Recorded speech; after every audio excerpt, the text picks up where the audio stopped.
Hello class, welcome to the Prarabh Science classes, and today we will discuss the remaining chapter of the tissue, muscular tissue and nervous tissue. Okay, so muscular tissue is means muscles. हम यहाँ पे किस चीज़ की बात करेंगे? Muscles की बात करेंगे.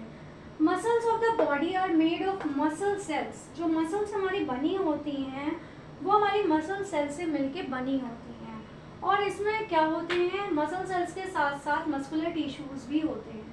ठीक है, जो मसल्स होती हैं वो मसल सेल्स और मस्कुलर टिश्यू से मिलके बनी होती हैं. इनके ये जो टिश्यूज होते हैं कैसे होते हैं? लॉन्ग होते हैं, नैरो होते हैं, इलोंगेटेड होते हैं. लंबे होते हैं, नैरो, बहुत वाइड नहीं होते हैं, पतले होते हैं और इलोंगेटेड होते हैं. ठीक है, मसल सेल्स, जितने भी मसल सेल्स हैं वो ऐसी होती हैं. इन्हीं को हम क्या कहते हैं? मसल सेल्स कहते हैं. ये किसकी बनी होती हैं? Long, narrow, elongated structure, and these are called the muscle cells. इसके हमारे 3 टाइप्स होते हैं on the basis of their location, structure and function. ठीक है, किसके किसके बेसिस में? लोकेशन, इनकी स्पेस की जितनी भी जगह है उसके अकॉर्डिंग, फंक्शन के अकॉर्डिंग, और साथ में लोकेशन जहाँ पे ये स्टेबल मतलब स्थित होती हैं, रहती हैं, उसके अकॉर्डिंग. ठीक है, तो इनके बेसिस में ये हमारे 3 टाइप्स के होते हैं. स्ट्रिएटेड, जिनको वॉलेंट्री कहते हैं, जिनके ऊपर हमारा कंट्रोल होता है. ठीक है, जो हमारी विल से होती हैं उनको हम क्या कहते हैं? वॉलेंट्री मसल्स या स्ट्रिएटेड मसल्स कहते हैं. उसके बाद आते हैं अनस्ट्रिएटेड की बात करते हैं. ये इनवॉलेंट्री होती हैं, इसमें हमारा विल काम नहीं करता है, हमारी इच्छा शक्ति से ये नहीं काम करती हैं. ये मसल्स हमारी इच्छा से काम करती हैं. कार्डियक से तो हमें नाम से ही लग रहा है, that is the heart. Heart को हम कार्डियक भी कहते हैं, इसीलिए इसका नाम कार्डियक मसल्स है, कार्डियक मस्कुलर मसल्स. ठीक है, कार्डियक मसल्स कहते हैं. अब हम स्ट्रिएटेड की बात करते हैं, तो ये हमारे आर्म्स में, लेग्स में, फीट में, हैंड्स में और नेक में, इन सब जगह होते हैं. नेक हम ऐसे ऐसे करते हैं, घुमाते हैं, ऊपर नीचे करते हैं, टर्न लेफ्ट राइट करते हैं, सर्कुलर घुमाते हैं. तो ये सब क्या हैं? इनमें मसल्स होती हैं, और ये हम अपनी क्या करते हैं? वॉलेंट्री से करते हैं, अपने विल पावर से करते हैं. ठीक है, और ये हमारी जो वर्क करते हैं ये अंडर अवर विल, हमारी इच्छा के अकॉर्डिंग काम करते हैं. और टायर्डनेस ऑफ मसल्स, जब मसल्स ये थक जाती हैं, ज़्यादा काम करते हैं हम तो ये थक जाती हैं, जिसकी वजह से इसमें ऑक्सीजन सप्लाई की कमी हो जाती है. तो ये मसल्स थोड़ी देर रेस्ट चाहते हैं. अगर आप कंटिन्यू काम करते रहते हो तो भी हमारी मसल्स क्या होती है? थक जाती हैं. हमारा शरीर एकदम क्या होता है? टायर्डनेस फील करने लगता है, जिसकी वजह से हम ज़्यादा काम नहीं कर पाते हैं. ठीक है, तो ये जो टायर्डनेस है हमारी मसल्स की, किसकी वजह से? ज़्यादा से ज़्यादा एक्टिविटी करने और कम से कम हमारी ऑक्सीजन सप्लाई होने लगती है जब हम ज़्यादा थक जाते हैं. अब हम बात करते हैं इनवॉलेंट्री की. इनवॉलेंट्री की बात करें तो ये एलिमेंट्री कैनाल में पाए जाते हैं, यूरिनरी ब्लैडर में पाए जाते हैं. एलिमेंट्री कैनाल मतलब डाइजेस्टिव सिस्टम में, यूरिनरी ब्लैडर में, डक्ट ऑफ ग्लैंड्स की जितनी डक्ट होती हैं उनमें, स्किन की डर्मिस में, स्किन की जो ऊपरी लेयर हो गई, और ब्लड वेसल्स में पाए जाते हैं. ये भी हमारे विल के अकॉर्डिंग काम नहीं करते हैं. बस केवल एक यही होती है स्ट्रिएटेड, जो हमारी विल से काम करती है, बट अनस्ट्रिएटेड ये हमारी विल से काम नहीं करती है. वॉलेंट्री मतलब विल से काम करना, involuntary without will, and cardiac also without will. ठीक है, अगर ये हमारी इच्छा से चलने लगा तो हम तो जिंदा ही नहीं रहेंगे. ओके, तो क्योंकि हम जानते हैं कि ये हमारे हार्ट में होती है, और हार्ट हमारा 24/7 वर्क करता है. धक धक धक धक आपने आवाज़ सुनी होगी, हमेशा ही ये वर्क करता है, ये बिना रुके काम करता रहता है. ये बहुत तेज़ी से काम करता है. जो हमारी कार्डियक मसल्स होती हैं ये रैपिडली काम करती हैं और रिदम में काम करती हैं, बिना थके काम करती हैं. रिदम में मतलब जैसे हमारी जो हार्ट की साउंड होती है वो लबडब होती है. ठीक है, और क्या होती है, एक जब इसकी साउंड आप ध्यान से सुनिए तो पहले धक, फिर रुका, फिर धक, फिर रुका, फिर धक, ऐसे ऐसे आवाज़ होती है. तो ये एक रिदम से काम करता है. ठीक है, लबडब होता है जिसको हम कहते हैं, और ये भी हमारे विल के अकॉर्डिंग काम नहीं करती है. आई होप सो इतना समझ में आया होगा. एक बार मैं और रिपीट कर देती हूँ. जो हमारे मस्कुलर टिश्यू होते हैं ये बॉडी की मसल से बने होते हैं. और सॉरी, ये जो हमारी बॉडी है ये मसल से बनी होती है। मसल किनसे बनी है? मसल सेल से और मस्कुलर टिश्यू से मिलके बनी होती हैं, मसल सेल्स और मस्कुलर टिश्यू। ओके, और ये जो टिश्यू होते हैं ये लॉन्ग है, नैरो है, इलोंगेटेड हैं, ठीक है। और ये एक चीज़ मैं बताना भूल गई, इनमें कॉन्ट्रैक्टिबिलिटी होती है, खिंचने की पावर होती है, ठीक है। जैसे चाहें आप वैसे इसको मोल्ड कर सकते हैं, ठीक। उसके बाद ये हमारे 3 टाइप्स के होते हैं on their basis of location, structure and function, striated, unstriated and cardiac. जो हमारी स्ट्रिएटेड होती है ये वॉलेंट्री होती है, अनस्ट्रिएटेड इनवॉलेंट्री होती है। ये भी हमारी एक तरह से इनवॉलेंट्री ही कहलाएगी, ठीक है, क्योंकि इनमें हमारा बस नहीं चलता, हमारी विल नहीं चलती है। अगर हम चाहें तो ये काम कि करे या रुके ऐसा नहीं होता है, ये कंटिन्यू चलती ही है। वॉलेंट्री ये हमारे आर्म्स में, लेग्स में, फीट में, हैंड्स में और नेक में सिचुएटेड होती हैं। ये हमारी विल से काम करती हैं, हमारी इच्छा से काम करती हैं। ये जब थक जाती हैं मसल्स और ज़्यादा काम कर लेती है, थकती कैसे है? जब हम एक्सेसिव वर्क कर लेते हैं, एक्टिविटी करते हैं, तब ये थक जाती हैं और उसकी वजह से हमारे टिश्यूज़ में ऑक्सीजन की कमी हो जाती है। और ये जो अनस्ट्रेटेड होते हैं इनवॉलेंट्री, ये हमारे alimentary canal, urinary bladder, duct of glands, dermis of the skin, blood vessels इनमें पाई जाती है। Do not work according to our will, ये हमारी विल के अकॉर्डिंग काम नहीं करती है। कार्डियक जो होती है present in the walls of the heart, ये हमारे हार्ट के वॉल में प्रेजेंट होती हैं। ये बहुत तेज़ी से काम करती हैं, रिदम में काम करती हैं, बिना थके काम करती हैं। और ये भी हमारी विल से काम नहीं करती क्योंकि ये 24/7 हमारी काम करती रहती हैं। अब हम इनके फंक्शन की बात करते हैं, स्ट्रिएटेड के फंक्शन की बात करते हैं पहले। इनका जो फंक्शन है, इनका फंक्शन है हेल्प्स इन वॉलेंट्री मूवमेंट। जितना भी हमारा वॉलेंट्री मूवमेंट है, ठीक है, जैसे वॉकिंग है, रनिंग है, ये सब हो गया, तो इसका फंक्शन है हमारा हेल्प्स इन वॉलेंट्री मूवमेंट्स, ठीक है। ये हमारे वॉलेंट्री मूवमेंट में हेल्प करते हैं ऑफ द बॉडी। हमारी बॉडी के जितने भी वॉलेंट्री मूवमेंट्स होते हैं उनमें ये हेल्पफुल होते हैं। जैसे मैं एग्जांपल बता देती हूँ आपको। एग्जांपल में है आपका रनिंग, वॉकिंग, एक्सरसाइज हो गई आपकी, एक्सरसाइज भी आप अपनी अकॉर्डिंग ही करते हैं, ठीक है। उसके अलावा आपकी याद आएगी ब्रीदिंग, ब्लिंकिंग ऑफ आईज, ठीक है, ब्रीदिंग भी आती है हमारी।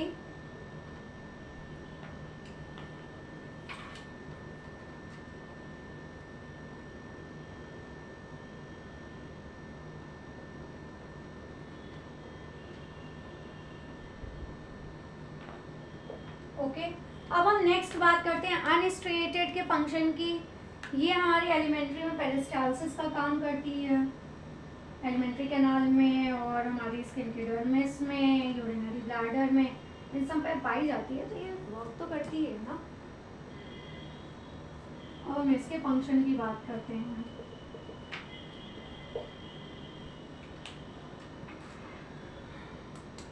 और आप लोग को आई होप सो पहले की सारी क्लासेस समझ में आई होंगी। आपको कोई भी डाउट हो आप कमेंट बॉक्स में लिख के भेज सकते हैं, मैं उसे क्लियर आउट कर दूंगी नेक्स्ट क्लास में अपनी, ठीक है। इसका फंक्शन मैं बता देती हूँ फिलहाल अभी। Peristalsis of in the elementary canal,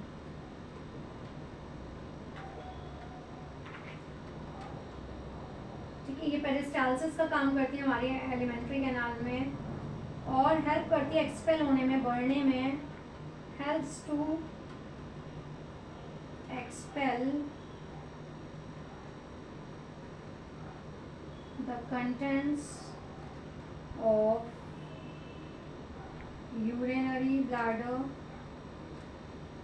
urinary bladder को एक्सपेल होने में हेल्प करती है, यूरेटर को, gall bladder and uterus also. Uterus आपको पता है एक्सपेल होता है जब हमारा बेबी होता है, ठीक है, यूट्रस में तब। अब हम बात करते हैं कार्डियक का। कार्डियक का तो हमारा हार्ट से ही रिलेटेड होगा, जो भी होगा फंक्शन। इसके नाम से ही आप याद रखिए ये हार्ट से रिलेटेड होता है। कार्डियक मतलब होता है heart. Okay,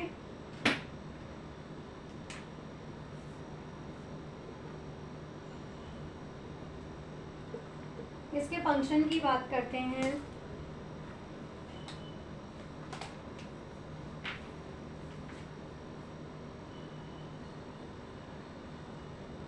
rhythmic contraction and relaxation.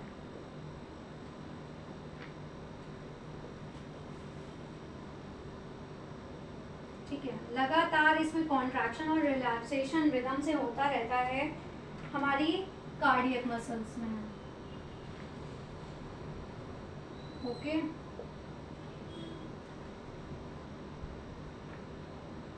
और ये क्या करती हैं? Help in pumping blood the heart, blood को हमारे हार्ट तक पहुंचाती हैं और हार्ट से लेके हमारी बॉडी पार्ट में लेके जाती हैं, to all the parts of the body. ये हमारा मस्कुलर टिश्यू यहाँ से दी एंड होता है। इसके बाद हम नर्व्स की बात करेंगे। ठीक है, एक बार हमें देख लेते हैं हम ये स्ट्रेटेड का फंक्शन क्या होता है। ये वॉलेंट्री मूवमेंट में जितने भी हमारी बॉडी में वॉलेंट्री मूवमेंट्स होते हैं उसमें हेल्प करता है, जैसे running, walking, breathing, blinking of eyes इसमें। इसके बाद इनवॉलेंट्री में जो इसका हमारा फंक्शन है वो पेरिस्टालसिस एलिमेंट्री कैनाल में जो होती है प्रोसेस, उसमें हेल्प करता है। और हेल्प करता है एक्सपेल होने में किसके कंटेंट्स को? यूरिनरी ब्लैडर के, यूरेटर, गॉल ब्लैडर और यूट्रस, इन सबको एक्सपेल होने में हेल्प करता है। ठीक है, उसके बाद हम कार्डियक मसल की बात करते हैं, हार्ट की। तो ये रिदमिकली कॉन्ट्रैक्शन और रिलैक्सेशन का काम करते हैं। कॉन्ट्रैक्शन और रिलैक्सेशन, क्योंकि हमारे हार्ट में क्या होता है, एक बार कॉन्ट्रैक्शन होता है उसके बाद रिलैक्सेशन होता है। तो ये रिदम से होता है, ये नहीं होता है कि एक बार कॉन्ट्रैक्शन हो गया तो सेकेंड टाइम भी कॉन्ट्रैक्शन ही होगा। No, one time contraction and second time is a relaxation. ये हमारा रिपीट प्रोसेस चलता रहता है और ये हमारे कार्डियक मसल्स के थ्रू होता है और ये हेल्प करती है हमारी पूरी बॉडी में ब्लड को पंपिंग कराने में। हमारी पूरी बॉडी में जितना भी प्योर ब्लड जाता है और इम्प्योर को लेके आते हैं हार्ट तक, वो सारा काम ये मसल्स करती हैं। ठीक है, वो तो है ही है कि वेन्स और आर्टरी ये तो काम करती हैं, ये मसल्स उनके साथ हेल्प करती हैं।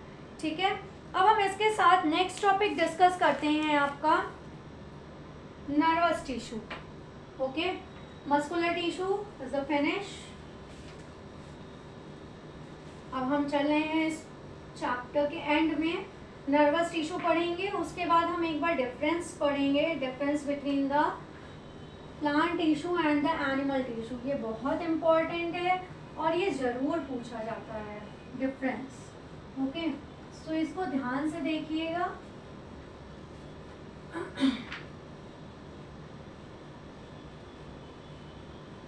अगर आप लोगों ने पूरा चैप्टर ध्यान से मेरी सारी क्लासेस ली होंगी, पढ़ी होंगी, तो आपको डिफरेंस भी समझ में आएगा और वो ज़्यादा आपको याद करने की ज़रूरत नहीं होगा। अगर क्लास लिया होगा तो आप आसानी से उसको डिफाइन कर सकते हैं। ओके, सो अब हम बात करते हैं नर्वस टिश्यू की।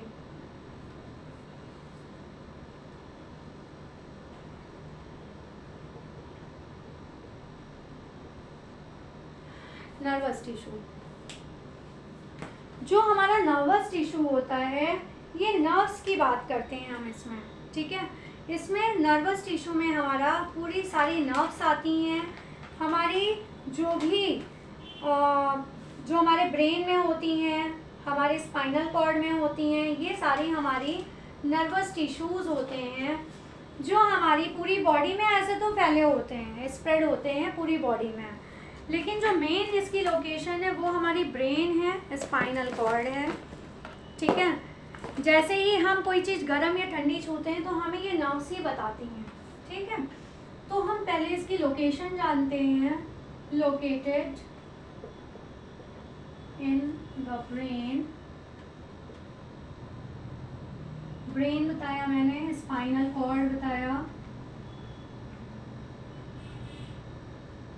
और कहाँ मिलता है, और मैंने मैंने कहाँ बताया, और नर्व्स में हमारी नर्वस मसल्स सिचुएटेड होती हैं, ठीक है, टिश्यू, सॉरी मसल की बात कर रही हूँ, वो मसल अभी पढ़ाया है तो मसल ही दिमाग में है। और जो ये नर्व्स होती हैं, nerves are spread all over the body, ये हमारी पूरी बॉडी में फैले होते हैं जो भी नर्व्स होते हैं।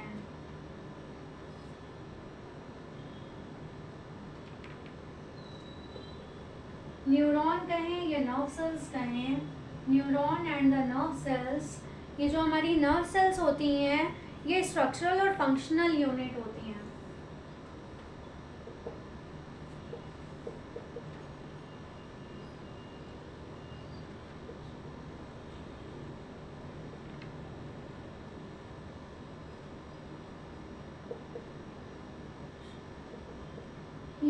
ये स्ट्रक्चरल और फंक्शनल यूनिट है हमारे नर्वस सिस्टम की।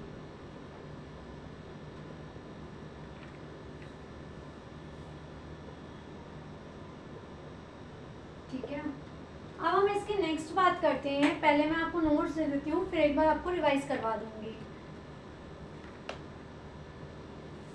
और जो न्यूरॉन्स होती हैं,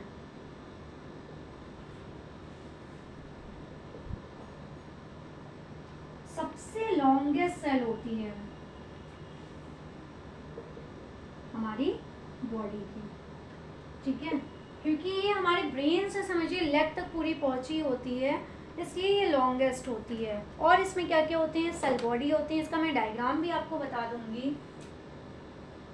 इसमें क्या क्या होता है, सेल बॉडी होती है,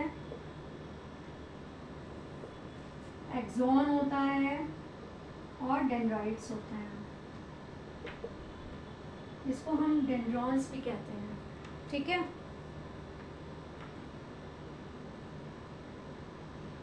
इसका मैं अभी एक बार आपको स्ट्रक्चर भी समझा दूंगी। इनमें क्या क्या होती है, सेल बॉडी होती है, एक्सॉन होता है और डेंड्राइट्स या डेंड्रॉन्स भी होते हैं इनमें।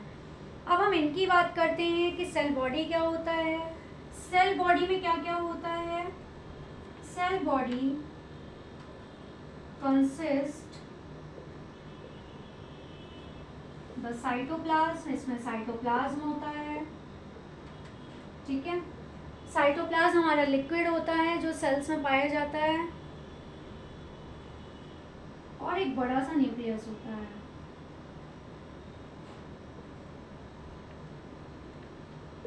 ठीक है, और एक न्यूक्लियस होता है। एक्सॉन की बात करें अब हम, जो एक्सॉन होता है, एक्सॉन एक्सटेंड होता है, ये हमारी पूरी बॉडी में फैले होते हैं। ये सेल बॉडी से निकलते हैं, फ्रॉम द सेल बॉडी, ये सेल बॉडी से एक्सटेंड होना शुरू होते हैं axon, and rise to many small branches, बहुत सारी छोटी छोटी ये ब्रांचेस बना के फैल जाते हैं हमारी पूरी बॉडी में, ओके। अब हम डेंड्रॉन्स की बात करते हैं। जो हमारे डेंड्रॉन्स होते हैं,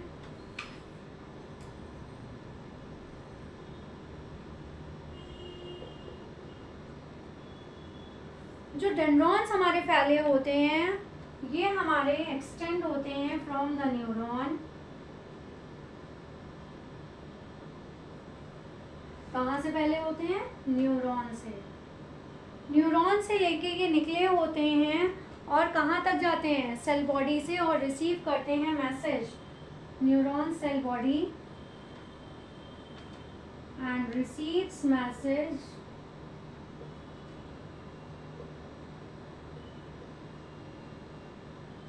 फ्रॉम द नर्वस सिस्टम। और ये कहाँ से रिसीव करते हैं मैसेज को, अदर न्यूरॉन से। ये तो नर्वस सिस्टम में ही तो आते हैं, इसीलिए मैंने बोला अदर नर्वस सिस्टम। अब हम एक बार देख लेते हैं, इसके ये नोट्स हैं। ये हमारे ब्रेन में, स्पाइनल कॉर्ड में और नर्व्स में लोकेटेड होते हैं, ठीक है। जितने भी हमारे ये हैं कि कहाँ कहाँ नर्वस टिश्यू हमारे लोकेटेड है, ब्रेन में, स्पाइनल कॉर्ड में एंड नर्व्स में। ये जो नर्व्स होती हैं ये हमारी पूरी बॉडी में फैले होते हैं, स्प्रेड हैं। न्यूरॉन और नर्व सेल्स स्ट्रक्चरल और फंक्शनल यूनिट हैं हमारे नर्वस सिस्टम के। नर्वस सिस्टम में जो हमारी सिंगल यूनिट हम बोलते हैं उसको न्यूरॉन ही बोलते हैं, ठीक है। और सिंगल में हम इनको नर्व सेल्स भी बोल सकते हैं। यही स्ट्रक्चर और फंक्शन में मिलके क्या बनाते हैं, नर्वस सिस्टम को बनाते हैं। न्यूरॉन्स हमारी बॉडी के सबसे लंबी सेल होती है, ठीक है। इनमें क्या क्या होते हैं, इनमें सेल बॉडी होती है, एक्सॉन होता है, डेंड्राइट्स होते हैं, डेंड्रॉन्स होते हैं। सेल बॉडी की हम बात करें, सेल बॉडी में हमारा साइटोप्लाज्म होता है और लार्ज न्यूक्लियस होता है। साइटोप्लाज्म हमारा एज अ लिक्विड होता है, ठीक है, मटेरियल होता है जो एक उससे फॉर्म से दूसरे में चला जाता है। बड़ा न्यूक्लियस इसमें पाया जाता है, लार्ज न्यूक्लियस। एक्सॉन जो होते हैं ये एक्सटेंड होते हैं सेल बॉडी से लेके छोटी छोटी आगे ब्रांचेस बना लेते हैं। और डेंड्रॉन की बात करें तो डेंड्रॉन जो है हमारे न्यूरॉन सेल बॉडी से मैसेज लेते हैं और कहाँ भेजते हैं, दूसरे न्यूरॉन्स को भेजते हैं। जैसे कि हमने कोई गर्म चीज़ छू ली, मान लीजिए टी या हमने हॉट वाटर छू लिया है, तो हमारी बॉडी उस चीज़ को तुरंत रिएक्ट करती है।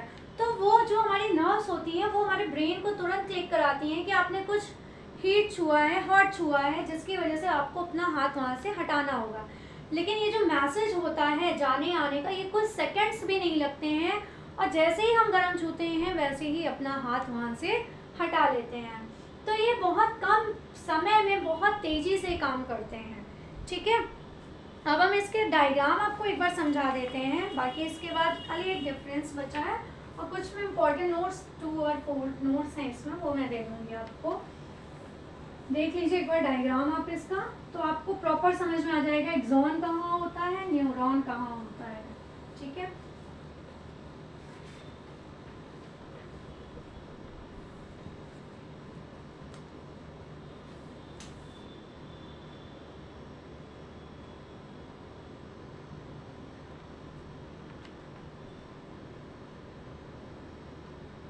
ओके, और इनसे ये ब्रांचेस निकली होती हैं जो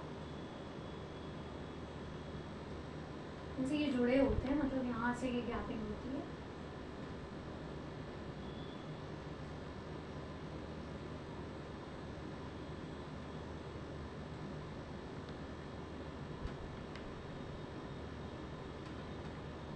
ठीक है, इनसे भी ये छोटी छोटी ब्रांचेस निकली होती हैं,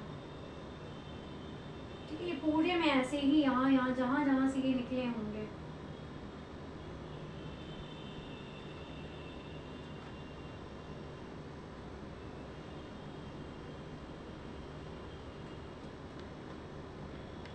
यहाँ से आपका एक्सॉन शुरू हो जाता है।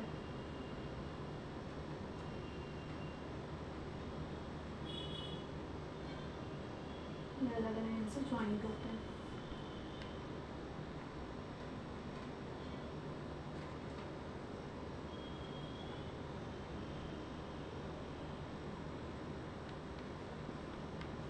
ठीक है, इसके बाद यहाँ से ये जो निकलता है ये एक्सॉन टर्मिनल होते हैं। यहाँ से ये मैसेजेस क्या करते हैं,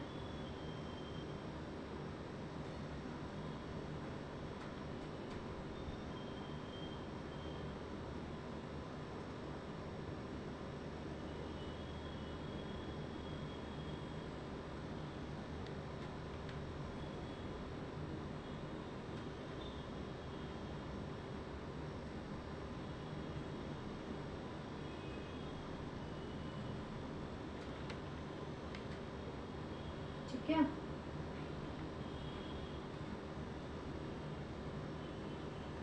यहाँ से एक और निकाल देते हैं ये, और यहाँ पे आपके ये क्या है, हमारा पूरा एक्सॉन है।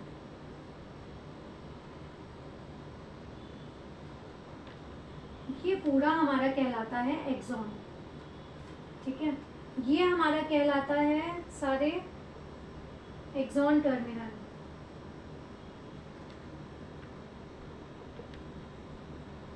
ओके, और इसके अंदर ये जो लेयर है, ये जो बनी हुई है, जहाँ मैंने ये डॉट्स रखे हैं ये हमारी कहलाती है माइलिन शीट। ये एक शीट होती है जो इसे प्रोटेक्ट भी करती है और मैसेजेस में भी हेल्प करती है।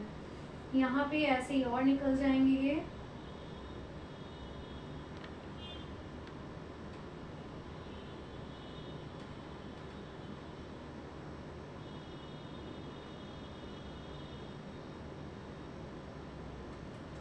ठीक है, ऐसे यहाँ से भी।